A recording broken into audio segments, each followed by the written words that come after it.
Welcome to the Seller Roundtable e-commerce coaching and business strategies with Andy Arnott and Amy Wees. Hey everybody, what's up? And welcome to Seller Roundtable episode number 54.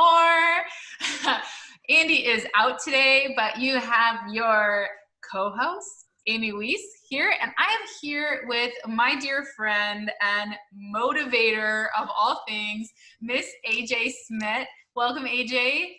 Thank you. I'm excited to be here. This will be fun. Yes, definitely. So we are going to talk about keeping joy, curiosity, and creativity in the heartbeat of your business today. Yeah, you know, and AJ and I were just talking before we hit the record button about how right now in the midst of COVID-19, people in their businesses are finding it really hard to get creative. They're finding it hard to get motivated to work on creative things in their business, to think about new product ideas, to think about new things that they could be doing. And I think, I mean, for me, I know I've had that problem. And for me, the reason has been behind just not really knowing what the future holds. You know, you kind of feel stuck. So, you know, it'll be interesting today to talk about some things that we can do to cultivate creativity in a time like this. So AJ, tell us a little bit about you and your business and, you know, a little bit about your background. Yeah. So I'm AJ. I've been a professional mermaid for the last 7 years as Mermaid Harmony. And now I own the company Enjoy Productions. And so I create sacred space for people, specifically women, most of the time, to gather and learn together in intentional community.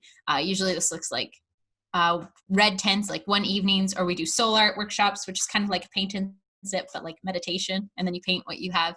And then creative soul conversations where we kind of talk about sorting out your business and your life with how we can weave curiosity and joy in. So kind of a few different things. And then I also do henna. But yeah, I'm a military spouse. And so we've been traveling. We move every 3 years. And right now we're in San Antonio, Texas, which I am absolutely loving. Feels like my soul's home, or one of them, I suppose. I love a lot of places we've lived, so. Yes, definitely. And I had the pleasure of meeting you when we were stationed in Hawaii. And it was just a lot of fun you actually were the mermaid at my daughter's birthday party. And I didn't even know that was a thing. Did you hear that you can actually be a mermaid? You can make money being a mermaid. Yeah, so, you can be a mermaid and people will pay you for it. It's pretty crazy. Even sometimes I'm just like, is this my life? This is fantastic. Yeah, so AJ came over for my daughter's birthday party in Hawaii, and she has the full mermaid tail. She had her fish on that day, and she did not have legs that day. So my tail and a shell bra. Yeah, exactly. It was beautiful, and the kids just loved it. I mean, they were amazed with it.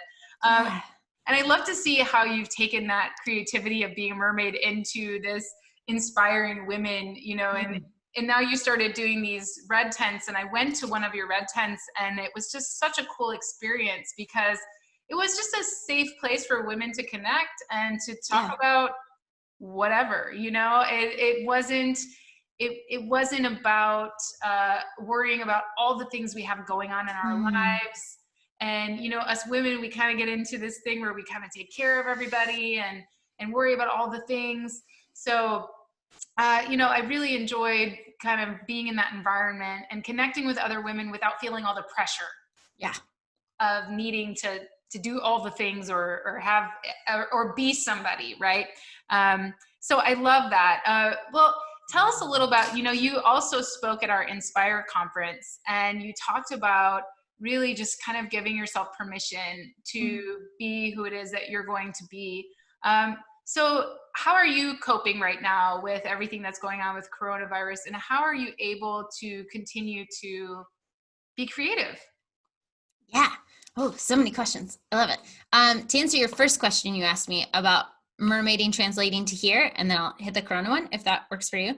For mermaiding, when people hire a mermaid, they hire an escape from reality, like this moment where anything is possible and it's magical and the world is full of wonder and joy because mermaids exist and dragons and fairies. And the kids' eyes spark with wonder, but the parents' eyes spark with wonder as well. Like sometimes the mom was more excited than the kids because she's just like, oh, I don't have to, I can just be here. And I think all of us as adults, we're all craving those moments where wonder and possibility are more true in our lives than they feel like in our everyday reality. And the way that we live our lives has us so often looking at our to-do list and not like our soul's like, what would bring me joy today list, or listening to the longing of what I call our soul song that's woven into your soul. And we don't always have the opportunity to do that, right? Like sometimes we have to do the things that are on our list. But for me, for other people, it might look two crazy different things, like, oh, she was a mermaid and now she's like hanging out with women. But both were places where people can come and feel loved and be, and they didn't have to do anything. So that's the link for me, is creating that space of wonder and possibility again. In Corona, it's been up and down. And I think anybody who says otherwise is lying or trying to sell you something, to be completely honest with you. I've been very grateful for the support system that I've built around myself. For the last 5 months, I've been going to SE, which is somatic experiencing. So it's like body, mind, trauma therapy and how your body stores memory. And now she can do it virtually, which is really cool. Because I think there's a lot of processing we're grieving as a country, as a world right now. Like our lives are changing. People are losing their homes. People are losing their jobs. Events are canceled, income's canceled, and it's a lot to process.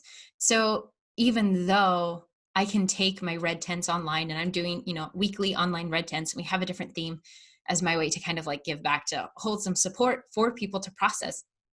We're all processing in our own ways. So I've seen a lot of stuff online that's like, do all of the things. And then other people are like, it's okay if you just brush your teeth today. But I think it kind of oscillates a bit between the two, and sometimes they teach about menstrual cycles too. So if you're a woman, A, you're grieving. B, we're going through a pandemic. C, you most likely own a business if you're listening to this podcast. And so you have all these people that need things from you, and your body's cycling still. And so you're going to have days where you feel super productive and on top of the world. That was me yesterday. I spent 5 hours on my website and I just got a bunch of things done. I was like, this is amazing. I am Wonder Woman, and I went to my husband, like, look at what I did, but 4 days ago, I was like, we are going to read all day and have a margarita and end it with a hot bath. And that's going to be enough. So I think reminding myself that we can have grace, and I can have grace, because I'm giving grace to a lot of other people, but I'm sometimes reluctant to give it to myself, if that makes sense. So that's where I'm at right now. Thank you for asking. That's amazing. I love the thought of, giving yourself grace and letting the day be whatever it is, but also building up a support system around you. Yeah. So do you have any recommendations for other people that are maybe having a tough time? Either maybe they don't have that support system, or they're having a tough time just kind of feeling optimistic. Do you have any recommendations for things people can do every day to help cultivate some joy? Yeah, 100%.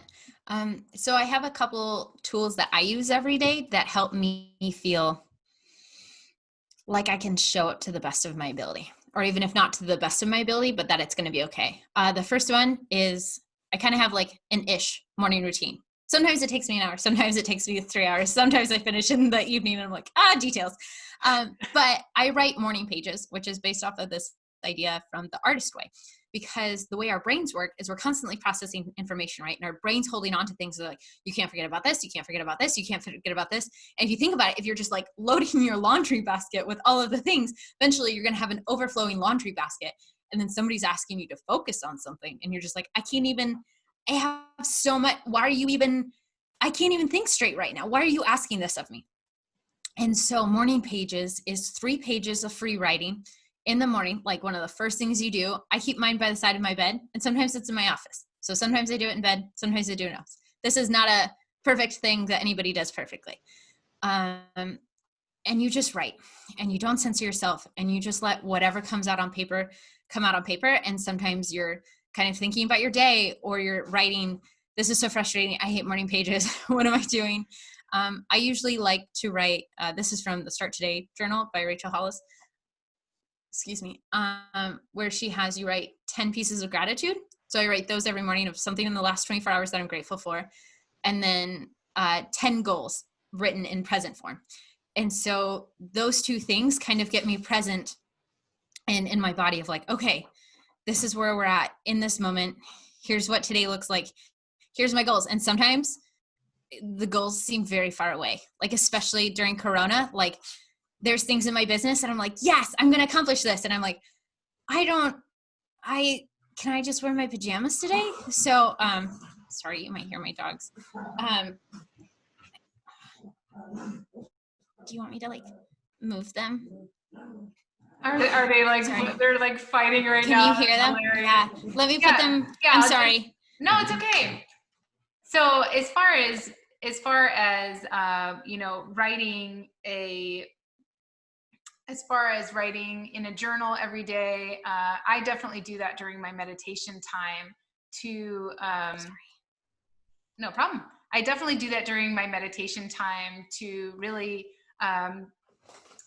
get an understanding of, kind of put it on paper. It helps to put it on paper. So you mentioned that you write 10 goals in the present, 10 present goals. Can you give me an example of what that means? Yeah, totally. So here's a couple examples of my goals. My husband and I have a fantastic marriage. This is true currently, but like, it's also a goal I want to have. Like, I want to continue to have fantastic marriage. I travel around the world getting paid for my work. I am the most intentional person I know. I lead sold out events and red tents and retreats. So things like that. I'm a paid published book author. I co-lead a sponsored podcast. So things like that it's like future goals, but I kind of say it like it's happening. This is my life.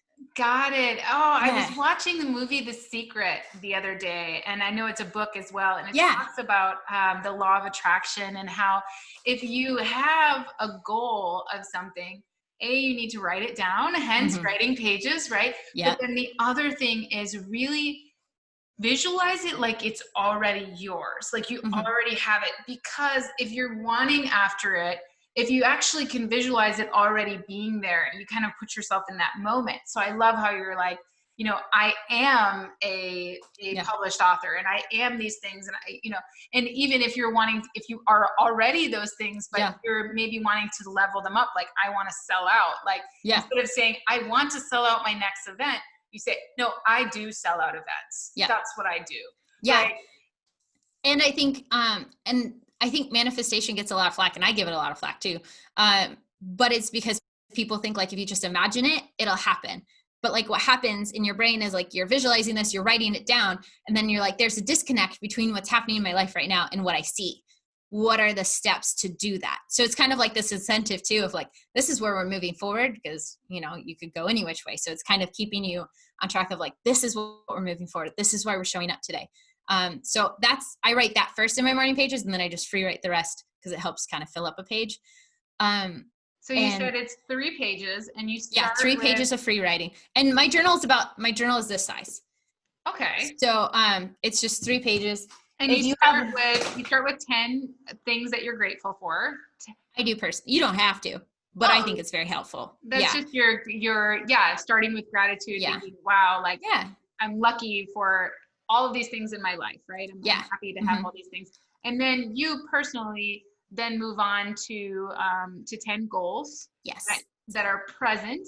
Yes. Things that you're visualizing, that you're already there, and you're writing those things down. Now, do you ever get to the point, I know some people, let's say you wake up and you've just got a ton on your mind and you're not ready to focus on goals yet. Yeah. You just want to let it out. Yeah, totally. You can just free write. You don't have to do the goal stuff. That's just me combining two habits from people that I admire into one thing, like morning pages and the Start Today journal into all of my morning pages. But yeah, that's how I started my morning pages. I just free wrote 3 pages. But if you have like a journal that's this size, you could just do 2 pages. I mean, you can do 3, but 3 might feel like a lot. So like whatever is accessible, like some people just start with 1 page, but because your brain's like, oh, it's written down, I don't have to remember it anymore.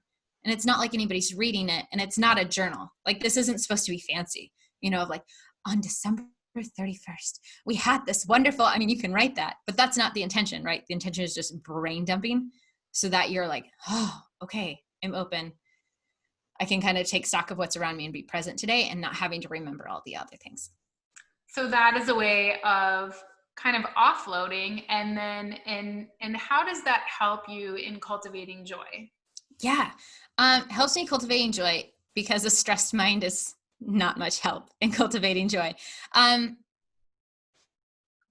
Because I feel like I can breathe after I do my morning pages. And I don't think joy gets a lot of pressure alongside happiness to be this effervescent, like exuberant, over the top energy. And I think joy also looks like that, but joy also looks like contentment, and joy looks like looking forward to things and being present in the moment where you're in. And so I think when we make joy or happiness look like just one type of thing, and we're like, I'm not feeling like that today, then we're like, that's not accessible today. Does that make sense? So I think knowing that you can have joyful moments throughout your day, and you can go up and down and be like, hey, like this is really good and I'm feeling really good. And then you can be low later and be like, okay, what is happening with my life right now? It's okay. But I think morning pages allows you that space to be present in moments, to appreciate them when they're happening. If your kids, playing with bubbles in the backyard, or reading together, or having some time to chat with your spouse, like just these little things that when you have a little bit more brain space are more accessible. So. Got it. And then I know right now a lot of people are struggling, myself included, they're struggling with goals. I think my goals are they're pretty big. They're Lofty. Big goals, Yeah. right? Yeah. And I'm like, wow, I want to sell this out. Yeah, I want to do all these things.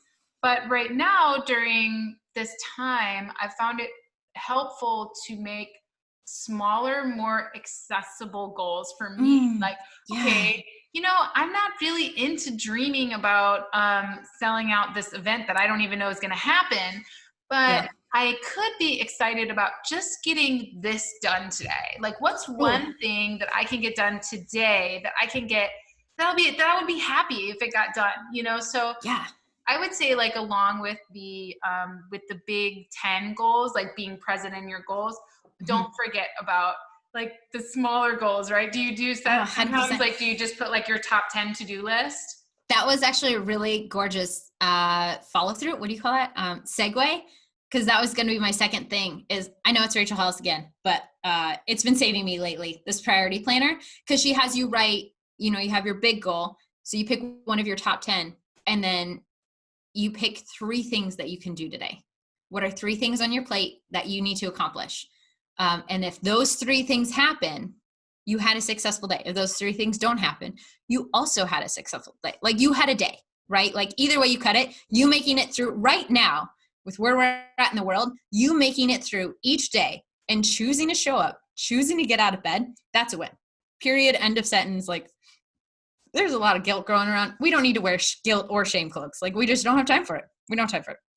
And so for me, writing down 3 things, and usually one of them is like clean the kitchen, or go for a run, or something that feels really accessible right now. And then the other 2, like doing this podcast, that was one of my 3 things today. Donating blood was another one. Working on my website for a little bit, that was my 3rd thing. So like, that's might not feel like a lot, but right now, like 10 things for me right now feels very inaccessible. Like, that feels almost like too much. Will I do 10 things today? Yes, of course. Like, we're going to take the dogs on a walk. I'm going to do, but we have to remember that right now in this moment in time, April 14th, we're in the middle of a pandemic. You're not working from home. You're working from home in the middle of a pandemic with kids, with not being able to go to the store when you're like, I'm stressed out and I just want a bag of Cheetos, whatever. It's a very different thing, and it's hitting your system differently. But even before the pandemic, I've been doing this for the last 2 months, and having 3 things a day helps narrow my focus too, so I can be fully present, because I get distracted easily. And I think that's very easy for business owners to do, because we're like, oh, there's so many things to do.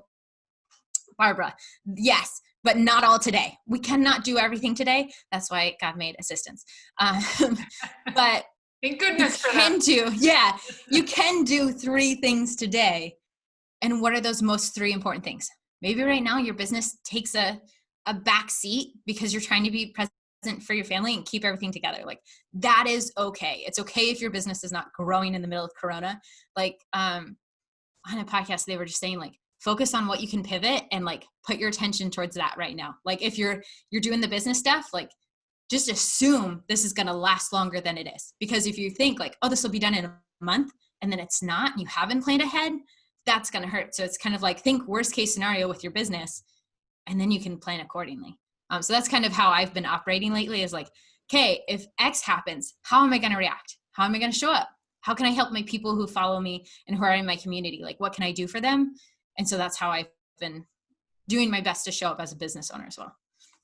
Yeah. So I think, to summarize what we've talked about with cultivating joy right now, is just taking the time each day to do things that help alleviate your stress, like writing pages or starting the day with just naming things that you're grateful for, and focusing on smaller goals. It's okay to focus on big goals too. If you're all into your big goals, absolutely. What's wrong with visualizing that this pandemic is going to eventually end? It will, and we will get back to living again. So there's nothing wrong with being present in those awesome goals that you have, even the bigger goals.